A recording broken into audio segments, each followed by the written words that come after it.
I'm Christopher Irwin. I was at Dunhurst from 1957 to 1960, and then I went on to Bedales, which I left in 1966. I originally went into broadcasting, then I went from there into doing European policy work, worked on long-term policy planning.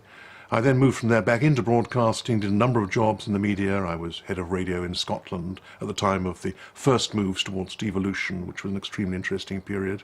I went on and became chief executive of BBC World Television, which I founded.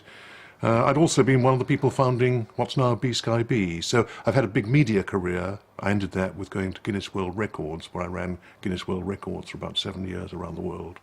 And then after I'd done all that, I began to make my way back into European politics again, which is why I'm now doing European Railways. Coming to Dunhurst, aged 9, I'd been sent to a conventional prep school in Sussex, where I'd been deeply unhappy. My parents had been, as they did every other year, travelling abroad. I was given a place at Dunhurst, and I arrived at Dunhurst, and it was absolutely wonderful. Whereas I'd sobbed myself to sleep most nights at the previous school I'd been at, Dunhurst was a delight.